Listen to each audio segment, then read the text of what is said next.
જો આ મારા નણંદ થાય ને એ એમ કે તમારા વ્લોગમાં મારે નથી આવવાનું, એટલે હું પરાણે લેતી હતી વ્લોગમાં. તો બસ જો ફાઇનલી જે દિવસની રાહ જોતા હતા એ દિવસ આવી ગયો છે. કન્ટિન્યુ વ્લોગમાં રહેજો, વ્લોગ જોવાની તમને મજા આવશે. તો બસ હલો, સ્વાગત કરું છું તમારા બધાનું મારી ચેનલમાં, આજના એક નવા વ્લોગમાં. અને હું છું કૈલાસ, એક સીધી સાદી ગૃહિણી અમદાવાદથી, અને તમે જોઈ રહ્યા છો કૈલાસબેન ગુજ્જુ વ્લોગ નામની ચેનલ છે. મારી ચેનલમાં મારા વ્લોગમાં તમને જોવા મળશે મારી હાસ્ય અને અસલી જિંદગી, રસોઈથી લઈને સંબંધો સુધીની. તો આ બહુ બધા દિવસ પહેલાંનો વ્લોગ છે, પણ અત્યારે મારો ટાઈમ બહુ ટફ જાય છે. એટલે જો કે હું ખાસા 20થી 25 દિવસથી વ્લોગ નહીં મૂકી, પણ આ ક્યારનો આ ભાઈબીજના દિવસનો વ્લોગ છે. તો બસ શૂટ કરેલો પડો છે, એટલે કીધું ચલો તમારી જોડે શેર કરી દઉં. ને આજે આ ભાઈબીજના દિવસનો સોરી યાર, કેમ બોલવામાં કન્ફ્યુઝન થઈ જાય છે. તો આ ભાઈબીજ હતી ને એ દિવસનો વ્લોગ છે. ને તે દિવસે મારી ભાણકી ત્યાં અમદાવાદ રહેશે, એમની સગાઈ હતી. તો બસ બપોર પછી સગાઈ રાખેલી હતી, અને અમે લોકો આવી ગયા હતા સવારમાંથી.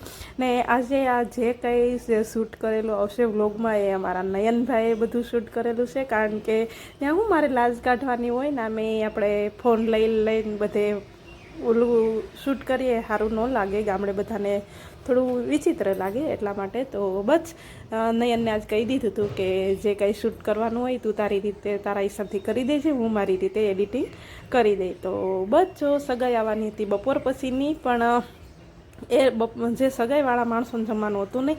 પણ આજે અમારા ભનીબેનના મહેમાન હતા, મારા નણંદના, તેમનું કુટુંબ મોહાળ જે બધા હતા એ લોકો આવ્યા હતા. બપોર પછીની સગાઈ હતી, પણ અમારા ઘર પૂરતું જમણવાર હતું. પણ ઘરમાંય તે એમનું કુટુંબ બહુ ફેમિલી મોટું છે, એટલે જો ને 150થી 200 માણસની રસોઈ હતી. તો જો અમે જમવા બધા બેઠી ગયા છીએ, ને જમવામાં રોટલી બધાએ ઘરે બનાવી છે.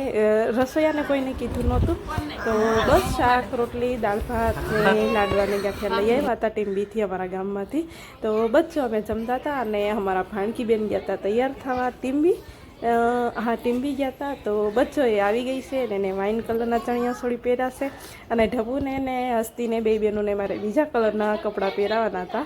તો એ કે નહીં, મારે આ સરારો જ પહેરવા છે. તો જો બે બહેનોને અમે આ સીવાતા એ સરારા પહેરાવી દીધા છે, અને બપોર પછી આવવાની છે સગાઈ.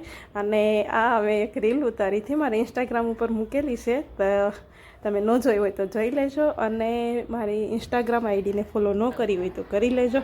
તો બસ આ છે મારી જેઠની દીકરી, ને બસ એ તમે જોજો કે પેલું શું કહેવાય, એ નહીં આવતી રીલો બહુ બધા બનાવે છે, ફરતો હોય ફોન ને વચ્ચે ઊભું રહેવાનું. તો એવું તો જો કે અહીંયા સાધન કંઈ હતું નહીં, એટલે અમારા જેઠનો દીકરો છે ને એણે એવી રીતે અમને રીલ ઉતારી દીધી. તો બસ થોડુંક હસવાનું આવતું હતું.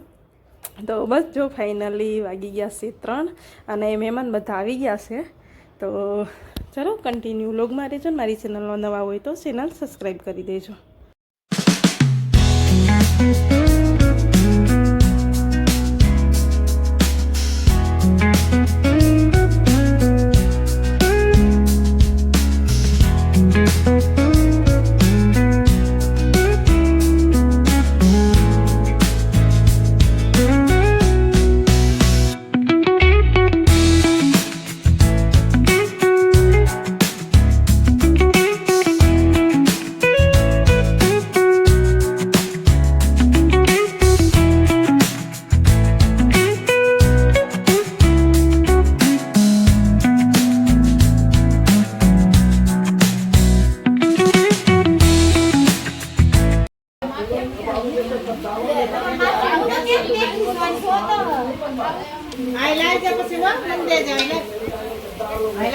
તો બસ જો સગાઈનું બહુ શૂટ નહીં લીધું, કારણ કે પછી કારણ કે શું હતું કે રાતે આજે ભાઈબીજનો દાડો હતો ને, તો ભાઈબીજના દિવસે બધા મારા જેઠાણી છે ને એના ભાઈઓ એનો બધું જે પિયર હતું ને એ જમવાનું હતું. તો બસ મારો ભાઈ તે મીઠું ત્યાં સગાઈમાં આવ્યો હતો, ત્યાંથી પછી કે ભાઈબીજનો જમીન સવારે જતું રહે. બસ એ આવી ગયો તો બધા અમે આજે જો મારા જેઠના ઘરે જમવાનું છે, એટલે નયન હું દિવ્યાને લઈને આવતો રહ્યો હતો કે રસોઈ બનાવવા નથી, થોડું ઘણું જેટલું થાય એટલું મેં કરી રાખીએ એમ. તો જો દિવ્યાને મૂકવા આવી ગયો હતો, એટલે બીજું કંઈ શૂટ નહોતું કર્યું, જે કેક કાપે તો સોરી એ માટે. ને બસ જો નયન પહેલાં આવી ગયો હતો ને, આજે મેં તમને શરૂઆતમાં જ કીધું કે ફોન મારી જોડે હતો નહીં, એટલે જે નયનને સારું લાગશે ને એ શૂટ કરશે. તો જે હું જે શૂટ કરું ને એના કરતાં બહુ સરસ નયને શૂટ કરેલું છે બધું. તો બસ જો કાંઈ નહીં, ખાલી 50 કે 60 જણનું રસોડું હતું રાતે. અને બચ્ચો બદામ શેક ઓલું ફ્રૂટ સલાડ લઈ આવ્યા હતા. બાસુંદી હતી લગભગ, હા બાસુંદી લઈ આવ્યા હતા. અને પૂરી બનાવી, રોટલી બનાવી, બટાકાનું વટાણાનું શાક બનાવ્યું. હું નહીં ખાય બેટા, શાંતિ રહે. તો બધો એ ભાઈ બીજની દિવસની રાતનો વ્લોગ હતો. અને આ છે ત્રીજના દિવસનો વ્લોગ, નેક્સ્ટ ડેના દિવસે. ને અમે આવી ગયા હતા, હું મારા જેઠાણી, મારા નણંદ, અમે બધા ત્રણેય આવી ગયા હતા અહીંયા કપડાં ધોવા નથી. જો કે પાણી અમારે રોજ નહીં આવતું, જે નર્મદાનું નળનું કનેક્શન લીધેલું છે એ રોજ પાણી નહીં આવતું, એક દિવસ છોડીને એમ કંઈક એક કાતરા એવું કંઈક આવે છે. તો કપડાં અમે ઘરમાં કેટલા 15-17 જણ છીએ, એટલે કપડાં બહુ બધા હોય. એટલે જો અમે અહીંયા નદીએ આવી ગયા હતા જોવા અને ધોવા. ને નદીનું પાણી એટલું ચોખ્ખું છે ને કે આમ કપડાં આપણે ધોઈએ ને આમાં બોળું પાણી હોય ને એટલે સાફે કપડાં સરસ થઈ જાય. તો બધો અમારા ગામની નદી છે અને રસ્તો છે, જો કે બધા આવ જાય કરે છે. અને અમે અહીંયા રસ્તામાં કપડાં ધોવા બેસી ગયા છીએ, પણ મોટા વાહન નહીં આવતા, બાઇકોને એવું બધું આવે એટલે બાજુમાંથી જતું રહે. તો બસ હાલો કપડાં ધોઈ નાખીએ. અને મારો ભાઈ કાલે આવ્યો હતો તો એ સગાઈમાં, અને સગાઈમાંથી પછી રાતે રોકાઈ ગયો હતો. તો જો એ બધા જે હોતા હતા ને અમે આવી ગયા હતા એમ ગયા. ને આજે હસ્તીને અને ઢબુને બે બહેનોને જવાનું હતું મારા મમ્મીના ઘરે. એ મારો ભાઈ આવ્યો હતો.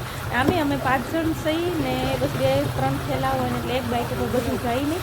એટલે આમે અમારે ગમે ત્યારે જવાનું હોય ને તો ગમે કોઈ મૂકી જાય અમને અહીંથી ને, કે મારો ભાઈ આવે ને તો એ લેવા આવે. તો ત્યાં આજે હું આવ્યો છું ને તો બે બહેનોને લેતો જાઓ ને થેલા તમારા લેતા જાઓ તમે, એ કે તૈયાર કરી દેજો એમ બે બહેનોને. તમે સારું હાલો પહેલાં કપડાં ધોઈ આવીને પછી બે બહેનોને તૈયાર કરીને મોકલી દેશું. તો એ બધા હોતા હતા ત્યાં અમે 7 વાગ્યામાં આવી જતા અહીંયા નદીએ. તો બસ સારું હાલો ફટાફટ કપડાં ધોઈ નાખીએ. ને અહીંયા કપડાં ધોવાની મજા જ નદીએ કંઈક અલગ આવે. તો બસ સારું હાલો કન્ટિન્યુ રહેજો.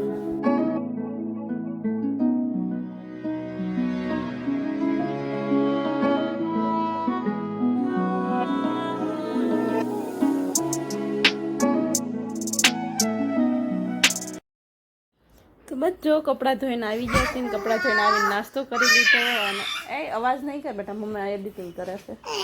હા બસ એમને રમું હો.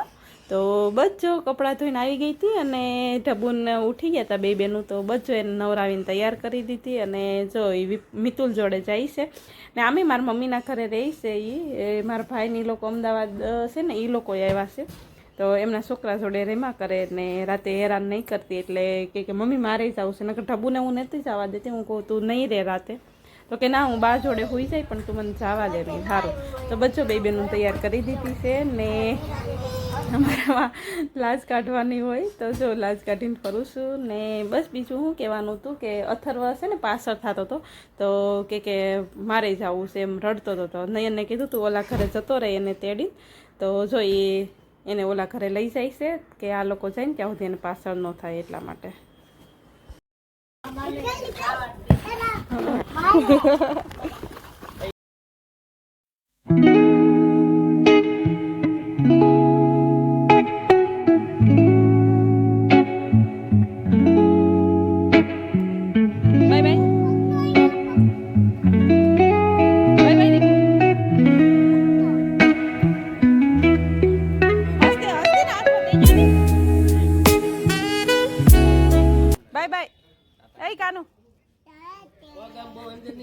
જય શ્રી કૃષ્ણ.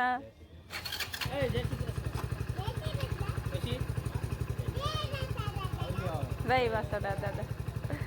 મને કીધે જય વાસડા. જય વાસડા દાદા આવજો. ઓરલતા નહીં આવો. બોલે પેલા નો બોલ.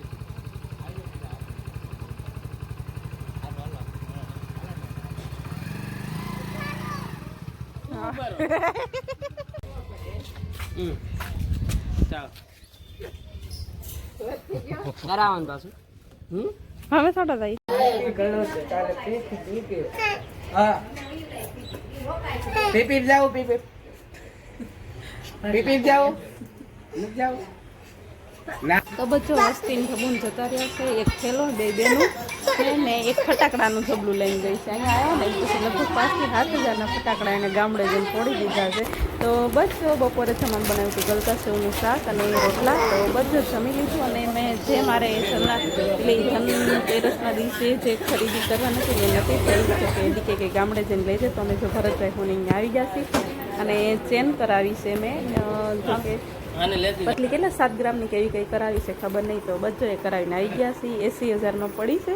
તો બચ્ચો આવીને મારા હાહુને મેં બતાવી દીધી ને બસ આજનો વ્લોગ અહીંયા પૂરો કરી દો. આજનો વ્લોગ તમને કેવો લાગ્યો કોમેન્ટ કરીને કહેજો.